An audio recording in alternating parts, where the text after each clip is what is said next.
大家好，我是天宇。想买台万元之内的复古小踏板该怎么选？咱们今天横向对比一下23款的新巧格和刚刚三阳新出的三阳蜂鸟125。雅马哈巧格这个外观不是复古，它是真的古，历史悠久啊。2023款的雅马哈巧格在原价的基础上上涨了400元，增加了3个配置，一个是 LCD 的液晶仪表、LED 的大灯以及点烟器的接口。巧格之所以能够经久不衰，一方面是源于它这个经典小巧的外观，740的坐高，再结合着90公斤的重量，可以算是一众125踏板里身材娇小型的了。另外，雅马哈创和蓝芯的这款发动机在125里也是以省油闻名的，所以说它的油箱虽然只有 5.1 升，但是续航轻松200公里以上。咱再说说巧格的不足，主要特点还是震动大。同价位的，你如果骑过其他的车型，你会明显感觉巧格的这个震动不光是怠速的时候抖，骑行起来也会感觉比较抖。其他方面，前减震吧偏软，后减震呢又比较硬。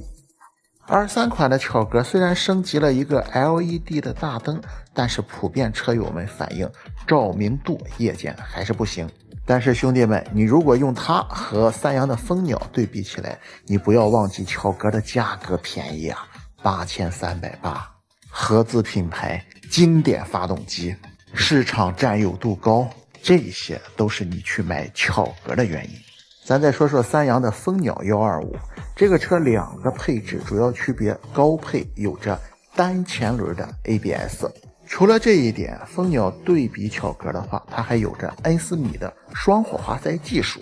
官方宣称100公里耗油仅需要 1.65 升，那再结合着它 6.5 升的油箱存储量，蜂鸟的续航轻松300公里甚至350公里以上。咱们从车身看上去，蜂鸟甚至要比巧格还要小了一圈，但是你想象不到的是，蜂鸟的整备重量是99公斤，雅马哈巧格重量90公斤。坐高方面，两个车相差不大，蜂鸟745，巧格740。在动力方面，三阳的蜂鸟是占有优势的， 7.1 千瓦的动力，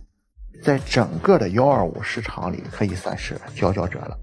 那你实际骑行起来之后，也会感觉这款车又轻快又小巧。因为是前置油箱的缘故，所以说蜂鸟的座筒空间比较大，能够比较轻松的放进一个全盔。我建议大伙如果买这款车的话，最好买高配，也就是带前轮 ABS 的，因为关系到骑行安全的事，再小也是大事。